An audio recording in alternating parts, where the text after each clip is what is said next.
don't accuse the clouds of making aesthetic mistakes. So really is a certain light in which you can see human beings, both good and bad, as perfect forms of nature. You may have fashionable discriminations about who is beautiful and who is ugly. You may have metaphysical discriminations about who is sick and who is healthy. You may have moral discriminations about who is good and who is evil. But these are all points of view, relative points of view. They're all legitimate because they are parts of the functioning of the whole. The fact that you take those points of view, that too is part of nature.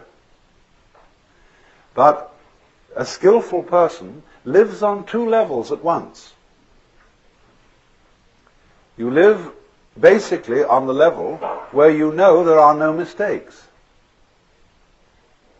Can't be. Everything moves in accordance with what the Chinese call the Tao, the way of nature. And if you have that basic feeling, you will always be sane. But you are able to comprehend within that feeling a more restricted point of view, whereby things are good and bad. Just as in the confines of this room and this area, it's perfectly clear that there's a difference between the up direction and the down direction. But we know that this area is situated in interstellar space, and there is no up and no down. Now, the second situation doesn't contradict the first. But if you have only the discriminatory point of view, if you take your fundamental stand as a being on the difference between good and evil, you get in the Christian hang-up. You have then to say that there is eternal heaven and eternal hell, that the distinction between good and evil is radical. And if you do that, you begin to suffer from a disease called chronic guilt, which is one of the most destructive emotions that anybody can have. You feel an outcast from the universe, at odds with reality itself, at odds with God. And that sends people quite mad, and is responsible for a good deal of the craziness of Western civilization. It's making too much of a good thing out of the distinction between good and evil. It is an important distinction, but it's not fundamentally important. And you have to learn to admit different degrees of importance. And just say that because you can't just say that because a certain distinction isn't absolute, that it's not important. After all, your own physical formation is not absolute, but it's important. So, the situation of man in this network is to repeat the proposition, on the one hand, that he as an organism, psychophysical organism, is something that the whole cosmos is doing. That was as much of truth, I think, as there is in modern astrology, which I regard as a pseudoscience. But it is based on a very fundamental principle, that when you draw a map of a person's soul, you draw a small picture of the universe, a very crude picture. And that is the design of that person's individuality. The truth is, therefore, that your soul is something which contains your body. Your body does not have the soul inside it like a spook. And the whole cosmos is your soul. So the cosmos is doing you at the point you call here and now. Reciprocally, you are doing it. and the one depends upon the other. You have difficulty in conceiving this as a Westerner because we have all been brainwashed by several centuries of put-down theories of man. That you were the wretched little subject, and a disobedient one at that, of an eternal king, and B, that you were just a fortuitous congress of atoms in a mindless mechanism of incredible vastness. Having entertained those two theories of man and of existence for so many centuries, we are very much brainwashed into being unable to see that we and the universe are mutually causative, or, to use the Chinese expression, mutually arising. Now then, a second difficulty arises in this, which requires that I bring in some ideas, first of all, from Buckminster Fuller. The principal notion of Buckminster Fuller's thought, and if you don't know this name, Buckminster Fuller is what I would call a philosophical engineer. A man who is one of the most creative minds in the modern world. He invented the geodesic dome, which is his main claim to economic fame. But beyond that, he's done a great deal of extremely fascinating thinking about the future of technology and the situation of man in the universe. And he has devised this important term, synergy.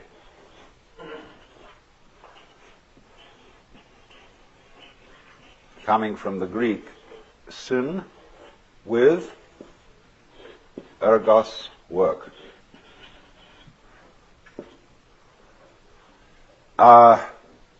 But what he means by synergy is this: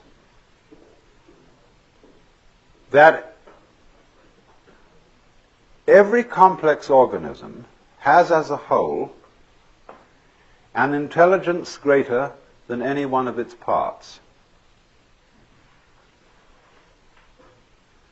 And that every complex organism as a whole has an intelligence greater than any one of its parts.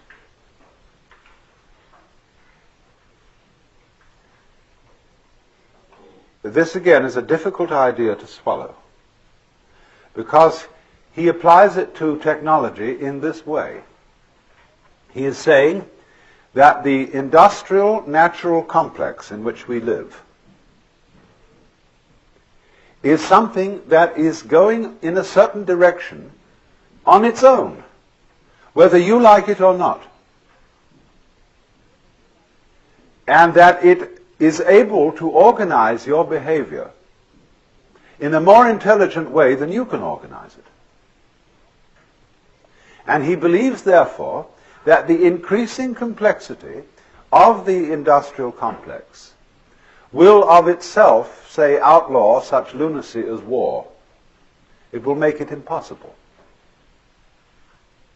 And that we shall find ourselves increasingly organized by an intelligent system that is not under our conscious direction, but will make us feel, I suppose, rather as our individual cells feel inside our bodies. He gives an illustration. The transportation communications network, aircraft, radio, television, telephone, these taken together are constituting a global net, which might be said to be something like Teilhard de Chardin's idea of the noosphere.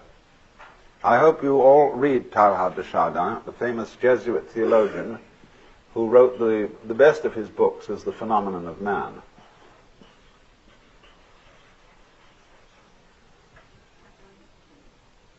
The Earth, which is the geosphere, from the Greek geos, geese, geese, the Earth. Then the Earth, as a geosphere, is covered with a biosphere. That is the sphere of living organisms. The biosphere, in turn, generates the noosphere, which is the communication network that we call the mind, through literature, through speech, through radio and television communication. The noosphere is slowly realized. So Buckminster Fuller is really talking about the same thing. The noosphere is the network of communication set up by technology. And so, for example, let's just take air transportation. As a result of jet planes, all centers that are in communication with each other by jet aircraft are becoming increasingly the same place. When you wake up in Tokyo, having come from Los Angeles or San Francisco, you are slightly in doubt as to where you are. Because Tokyo is an immense muddle. It's a mixture of Paris with Los Angeles, of San Francisco with Shanghai, of London vaguely thrown in, and sort of a touch of Japan. It's a phenomenal place. But if you live in San Francisco, you realize it's becoming more like Tokyo. Because we have a tremendous inrush of Japanese culture. We have superb Japanese restaurants. You can go to sushi bars, that is to say bars for rice balls and raw fish, which are beautifully served, just like in a bar in Tokyo. And increasingly, we have supermarkets which sell Oriental, African, and Japanese goods. And I call them supermarkets for the unusual. And more people are laying down tatami mats and cooking over hibachis and using chopsticks and every kind of thing like that. So the point is that how near a place is to you is simply a factor of transportation. There are places in the United States. I was just in one, in a far out Indian area of South Dakota. It takes longer to reach than to get to Tokyo. So it's further away. That's all there is to it, for all practical purposes. So Fuller's idea is that by the year 1968, so soon, we have a one-town world. And it's coming fast. And as human beings have some problem adapting to this, because as you know, when you travel by jet, just as when you're in an elevator that drops too fast, you feel it left your stomach on the 14th floor and has taken the rest of you down to the first. So the jet aircraft leaves your psyche in London and brings your body to San Francisco. And it takes some time to catch up. All your time rhythms are thrown off. But we'll get used to it. And eventually, therefore, we must add to this, planes are very expensive. All governments have immense investments in aircraft. And to work, they must be kept flying. Otherwise, they get out of order. So they must be kept moving. That means there's also a huge tourist business, constantly interested in shuffling people all around the earth. And as a result of that, it's going to be increasingly a vested interest. And politicians will find it harder and harder to stop it in the interest of having a war. So what we are in effect reduced to at the moment, so far as wars are concerned, are experimental wars. Wars in small areas against people who allegedly don't matter very much, in order to test out our military materials and techniques. Because nobody can afford to keep a large standing army in which there are no veterans. So they must have practice. And so practice wars are carefully arranged. But increasingly, you see, they find that these practice wars rouse passions and disturb everybody in all directions, because there is no such thing as an unimportant people. And so they become increasingly difficult to carry on. So Fuller is extraordinarily hopeful about the future of mankind, because he feels that the synergy, the quality of intelligence in the total system, will overcome the folly of individuals or of parts who are unable to act with full understanding of what's going on. And you see, this is a serious problem so far as the individual is concerned, because today not only is there a population bomb, there's also an information bomb. The proliferation of information about everything is so great that no individual can possibly grasp it. Not only has he difficulty in grasping it, but there is difficulty even for big committees to organize this information, to integrate it in such a way that if I need to know a certain thing, I can very swiftly find it out. For an individual untrained in physics, it's very difficult to find out quickly about physics, because physics is expressed in a mathematical language which he probably has never learned to read. So the time lag in scanning, you see, all consciousness is a matter of scanning. And it takes in the totality of events in the world by a sweeping motion, like the glance of our eyes round a room. Well, it takes time to glance your eyes round the room and register what's there, if you want to remember it consciously. So what we are saying is that the intelligence of the system, the synergy, is more intelligent than any individual consciousness can be. But, of course, as a living organism, you are much more than consciousness, in this scanning sense, because you certainly don't arrange the complexities of your own brain by conscious decision. That's something that you grow. Or we could put it this way, that the intelligence of the universe grows as it grows you. But here again is another hurdle for the average Westerner, whose common sense is derived from the philosophy of science current in the 19th century, of thinking that the organization of the universe is intelligent. That seems to us to echo of theism, of God ideas where God is based on an anthropomorphic or man-like image, the old gentleman with whiskers in the sky. And of course that God is dead, beyond recall. But that's not the only kind of God. To think of the universe itself, its vast and complex organization, as being intelligent, what on earth does that mean? What do you mean by the word intelligent? Well, when you come to think of it, it's the most difficult word to define. Everybody knows what it is, but very few can say. It's like you know what love is, but just try and define it. You know what time is, but try and define that. Space. Everybody knows what space is, but it's the most difficult thing to pin down. And that's equally true of intelligence. We can see certain elements in intelligence. We can see complexity as an element of it. We can see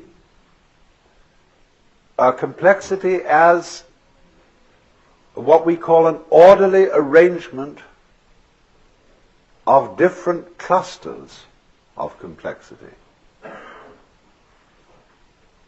But again, we're using words, all of which are imprecise. What do you mean, orderly? That's practically to say it's all in order, it was almost like saying it's intelligently arranged. We recognize these things, but we are not quite sure what we mean by them. But we recognize them at once. And for example, if we begin with the pure hypothesis that we ourselves are intelligent, and let it go at that. If we're not, then nothing is. But let's, for the sake of argument, say that we human beings are intelligent. Now, if that is so, then the environment in which we live must also be intelligent. Because we are symptoms of that environment, and I don't for the life of me see how you can have intelligent symptoms of an unintelligent organization.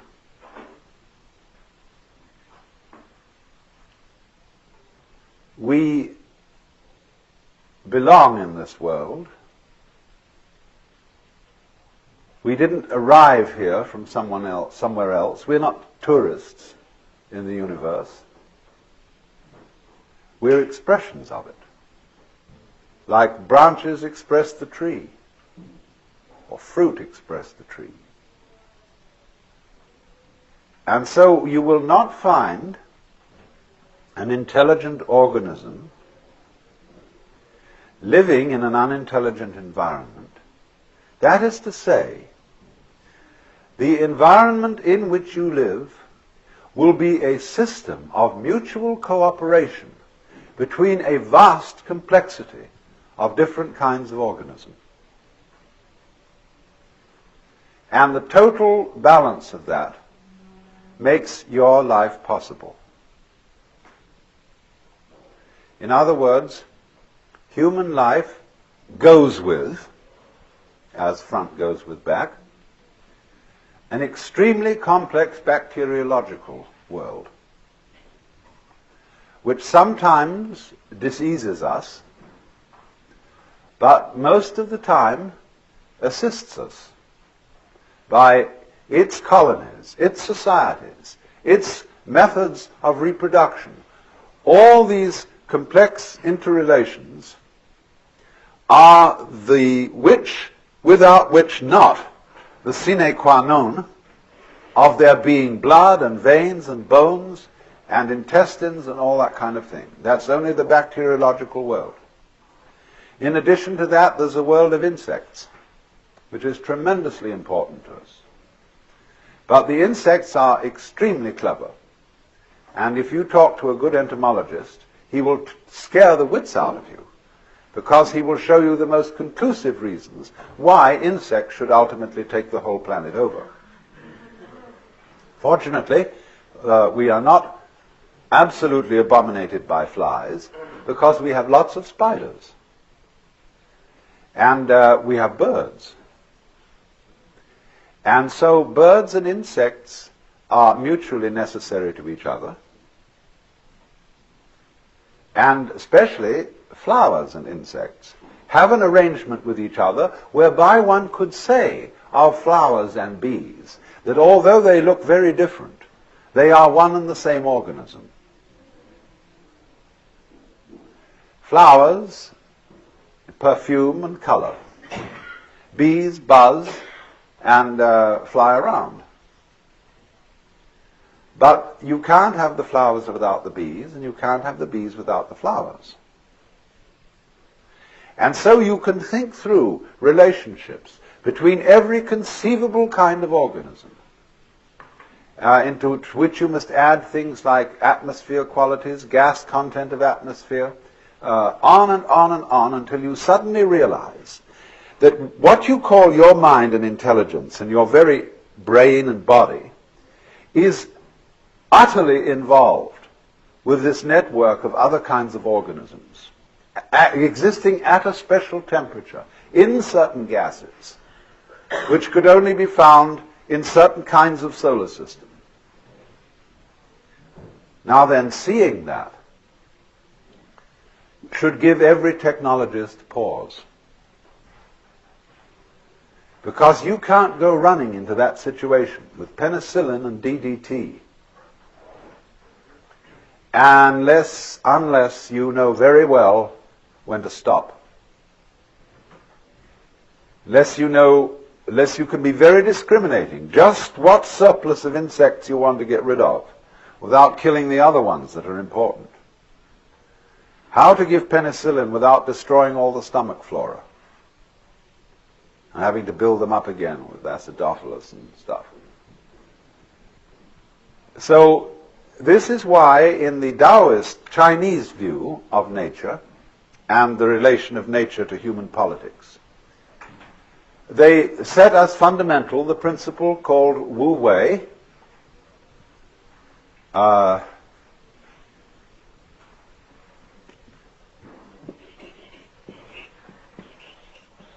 Wu Wei,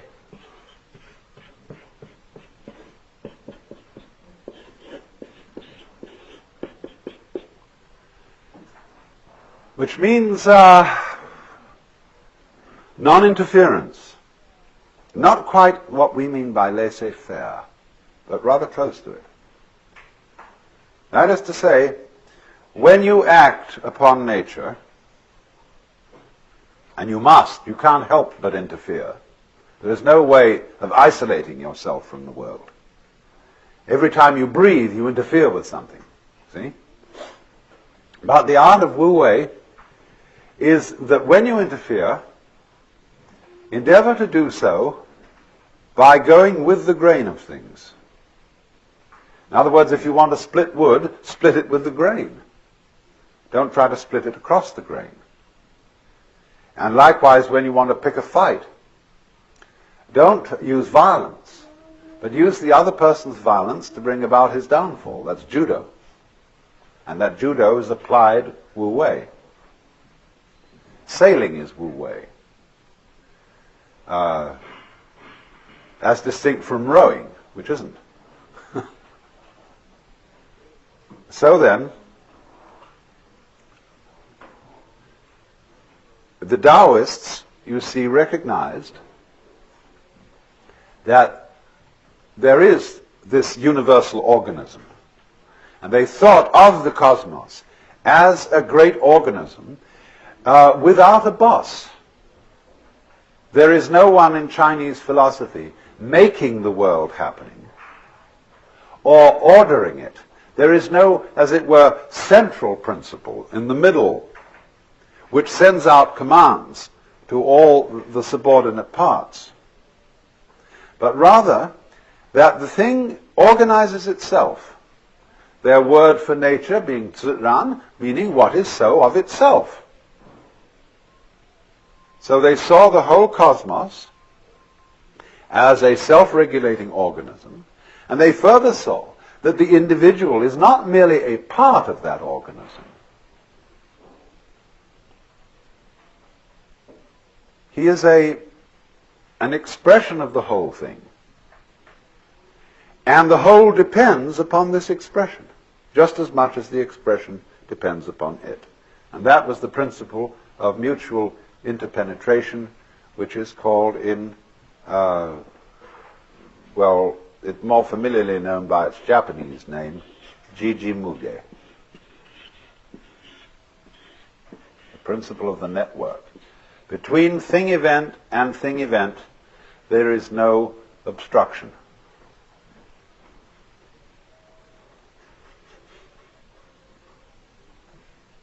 But you see, it remains to us a bit of a puzzle to say that all this is an intelligence, because we can think of all kinds of objections to it.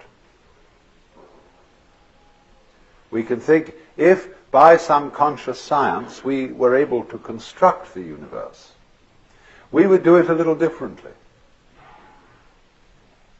We would have improvements to suggest upon mosquitoes. We would, perhaps a great surgeon might suggest that the human body be organized a little differently. We can think of dozens of things.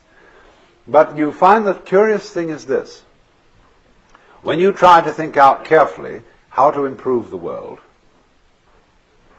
And then you realize is what the consequences of your suggestion would be. You wouldn't like all of the consequences. Hence the saying, be careful of what you desire. You may get it.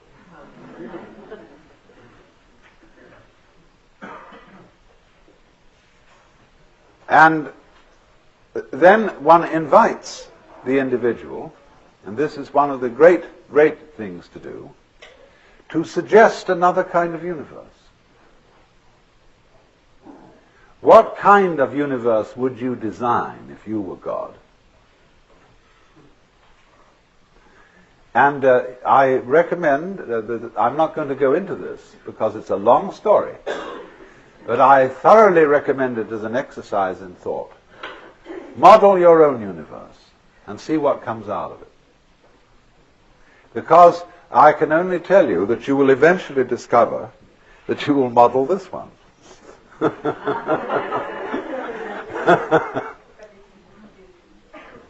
And you'll find out, you see, that it's based on certain absolutely fundamental principles, which of course includes the game of hide and seek.